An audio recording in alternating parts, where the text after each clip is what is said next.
साथियों नमस्कार। बात करेंगे उत्तर प्रदेश पुलिस 60,244 पदों पर जो भर्ती चल रही है उसकी ट्रेनिंग को लेकर। अभी इसकी रनिंग नहीं हुई है, लेकिन ट्रेनिंग संबंधी इतनी तैयारियां हो गई हैं कि आपको अब बिल्कुल भी टाइम नहीं लगेगा। जैसे ही इसकी रनिंग होगी तत्काल बाद इसका फाइनल रिजल्ट जारी करके आपको बुला लिया जाएगा। यानी आप अगर देखें तो इस समय बहुत ज़्यादा समय आपके पास है नहीं, 3-4 महीने का समय है। उसी में आपकी रनिंग होनी है, मेडिकल होना है, सब करा के आपको भेज दिया जाएगा। एक के बाद एक करके न जाने कितने नोटिस जारी कर दिए गए हैं। ट्रेनिंग जो है मुख्यालय की ओर से भी जारी कर दिए गए हैं और जो है बता दिया गया है कि आपकी ट्रेनिंग जो है 10 महीने की होगी। 10 महीने का मतलब ये होता है कि 1 महीने तो जेटीसी, 9 महीने आरटीसी हो गई, तो वो 10 महीने हो जाते, लेकिन वो काउंट 9 महीने में ही होगी। ठीक है, वो 1 महीने तो जो जेटीसी होती है उसका कोई उतना बहुत ज़्यादा रोल होता नहीं है। जो सब जब सिखाया जाएगा वो तो आरटीसी में आपको सिखाया जाएगा, बेहतरीन तरीके से सारी जानकारियाँ वहाँ पर दी जाएगी। ये जो लेटर आया है 62 पेज में, आपको सब कुछ इसमें क्लियर किया गया है कि इस पर आपका कितनी छुट्टी मिलेंगी, आपको जो है क्या मेस होगा, क्या पहनना होगा, ये सब कुछ इस पर क्लियर कर दिया गया है। कितना दिन आप फायरिंग का समय मिलेगा, कितने दिन कैसे मिलेगा, ये सब कुछ इस पर क्लियर कर दिया गया है। अगर जिसको ये नोटिस चाहिए तो वो जो है हमारे ग्रुप से जो है इसको डाउनलोड भी कर सकता है। बाकी अगर आपको मिल गया है तो इसे ज़रूर पढ़ लीजिए। आधी जानकारी तो आपको ऐसे ही मिल जानी है, लगभग 62 पेज में दिया हुआ है। तो चलो देखेंगे, हम लोग इस नोटिस को पढ़ेंगे और समझने की कोशिश कर नोटिस यहाँ से हम लोग पढ़ना शुरू करेंगे और लगभग 62 पेज का है, तो हम महत्वपूर्ण जानकारियाँ यहाँ पर पढ़ने की कोशिश करेंगे कि आखिर आपकी ट्रेनिंग को लेकर क्या चल रहा है। सब कुछ तो क्लियर कर दिया गया है, अब इसमें कुछ बचा नहीं है। चलिए हम देखते हैं क्या दिया हुआ है। आरक्षी का पद पुलिस विभाग में ऑपरेशन के दृष्टिकोण से अत्यंत महत्वपूर्ण है। इस स्तर के अधिकारियों की 100% नियुक्ति सीधी भर्ती मृतक आश्रित द्वारा होती है। प्रस्तुत पाठ्यक्रम आरक्षी नागरिक पुलिस सीधी भर्ती या मृतक आश्रित के प्रारंभिक प्रशिक्षण व आधारभूत प्रशिक्षण कार्यक्रम का है। इस प्रशिक्षण में प्रारंभिक प्रशिक्षण की अवधि 1 माह व आधारभूत प्रशिक्षण कार्यक्रम की अवधि 9 माह, जिसको जेटीसी बोलते हैं, वो आपकी 1 माह की होगी। इसी दौरान सभी कैंडिडेट वहाँ पर ज्वाइन करते हैं, क्योंकि अब एक साथ तो एक डेट में ज्वाइन नहीं कर लेंगे, कभी कोई आता है कभी कोई आता है। इसलिए जो है 1 माह का समय आपको दिया गया और 9 महीने आपकी जो है आधारभूत प्रशिक्षण चलने वाला है। यहाँ प्रशिक्षण संस्था का तात्पर्य प्रशिक्षण संस्थान व जनपदीय पुलिस लाइन पीएसी व स्थापित प्रशिक्षण केंद्र से है। जैसा कि आपको पता भी है कि सब क्लियर कर दिया गया है कहाँ कहाँ पर ट्रेनिंग होनी है, कितने कैंडिडेट की ट्रेनिंग होनी है। इससे पहले वाले लेटर में वो सब क्लियर हो गया है। यहाँ जेटीसी प्रभारी का तात्पर्य जनपदीय पुलिस प्रमुख से है। तो बाकी ये सब तो आप अपने से पढ़ लेना। अगर हम इसका एक एक जो है पॉइंट पढ़ेंगे तो बहुत ज़्यादा समय हो जाएगा। आधारभूत प्रशिक्षण की बात करें तो यहाँ संस्था प्रमुख का तात्पर्य प्रशिक्षण संस्थानों में नियुक्त वरिष्ठ प्रभारी अधिकारी अथवा जनपदीय आरटीसी के लिए जनपद में नियुक्त जनपद पुलिस प्रभारी व पीटीसी या सेना नायक से है। बाकी ये सब आप देख लेना, हम लोग महत्वपूर्ण जो है अपडेट को पढ़ेंगे।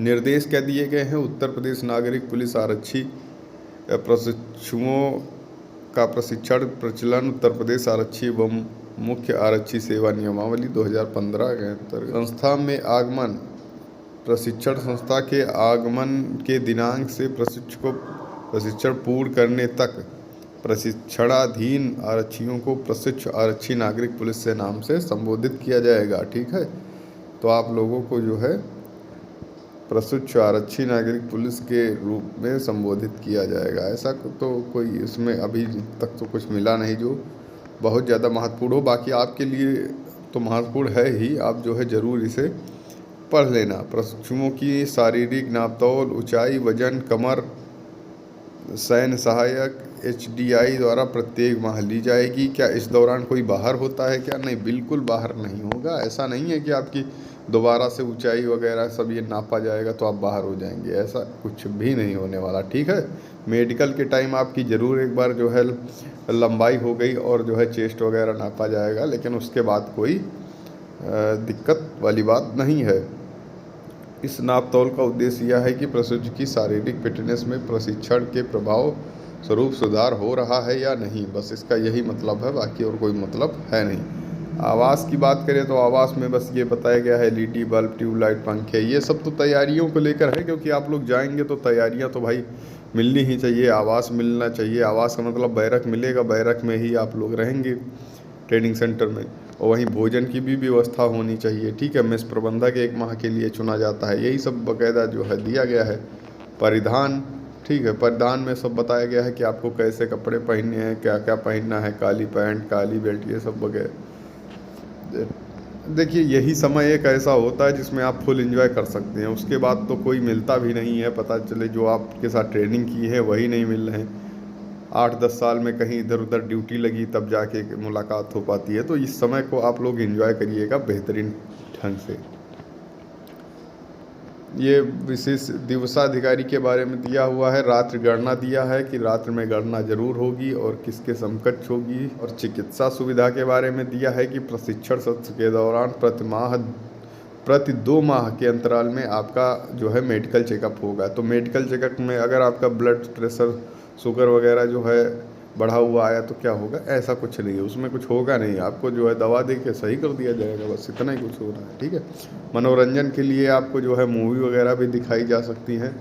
खेल कूद की बात करें तो खेल कूद तो होता ही है, आपको जो है फुटबॉल, बास्केटबॉल, हॉकी, तैराकी, ये सब चीज़ें तो तैराकी शायद ही देखने को मिले, लेकिन अब इस पर दिया हुआ है तो हम आपको बता रहे हैं। सांस्कृतिक कार्यक्रम जो है कराए जाते हैं। पुस्तकालय में है, संस्था में एक पुस्तकालय की व्यवस्था की जाएगी जिसके पाठ्यक्रम के अनुरूप आवश्यक पुस्तकों तथा विभागीय ज्ञान से संबंधित पत्रिकाएं इत्यादि रखी जाएंगी, ठीक है। सूचना पट, सुझाव पेटी।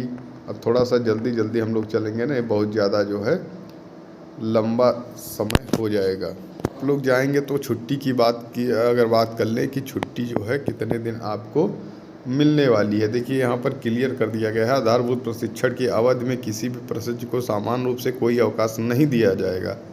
अगर कोई विशेष परिस्थिति पड़ती है तो संस्था प्रमुख द्वारा आकस्मिक अवकाश स्वीकृत किया जाएगा। संपूर्ण प्रशिक्षण अवधि में प्रशिक्षकों को अधिकतम 6 दिवस, ठीक है, यानी 9 महीने के समय में या 10 महीने के समय में आपको 6 दिन की छुट्टी मिलेगी, जिसमें आकस्मिक अवकाश व चिकित्सा अवकाश दोनों सम्मिलित होंगे, ठीक है।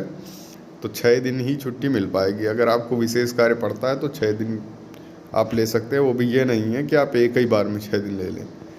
यदि अपरिहार्य कारणों से कोई प्रशिक्षु पूरे प्रशिक्षण अवधि में कुल 15 दिवस तक अवकाश में अनुपस्थित हो जाता है तो उसके प्रभावित कालांशों की पूर्ति प्रचलित प्रशिक्षण सत्र में कराकर अंतिम परीक्षा में सम्मिलित किया जाएगा, ठीक है। इस तरीके से दिया हुआ है। और यदि कोई प्रशिक्षण काल की अवधि में आवश्यक या अनुचित रूप से 15 दिवसों की अवधि तक अनुपस्थित होता है या बिना अनुमति के प्रशिक्षण संस्थान में अनुपस्थित होता है या अवकाश पर जाने पर बिना उचित या अपरिहार्य कारणों से अनुपस्थित होता है तो वह झूठे आधार पर अवकाश प्राप्त करेगा या प्राप्त करने के प्रयास करेगा तो ऐसे प्रशिक्षु की अनुपस्थिति को अनुशासनहीनता माना जाएगा,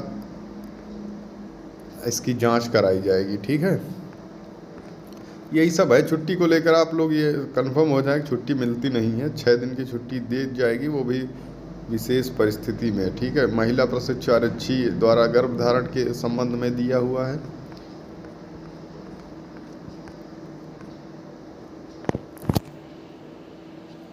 अब हम लोग यहाँ पर देखेंगे प्रशिक्षण की रूपरेखा, ठीक है। प्रशिक्षण में देखो 30 दिन आपका ये होगा प्रारंभिक परीक्षण, आधारभूत प्रशिक्षण 270 दिन और जनपदीय व्यवहारिक प्रशिक्षण 180 दिन, ठीक है। तो इस तरीके से आपकी जो है ट्रेनिंग कराई जानी है। संपूर्ण प्रशिक्षण में दिवस एवं कालांश, प्रशिक्षण की अवधि 30 दिन, रविवार एवं अवकाश की संख्या 6 दिन, परीक्षा दिवस 1 दिवस, ये सब बाकी क्लियर बिल्कुल कर दिया गया है, इसमें कोई भी डाउट नहीं है।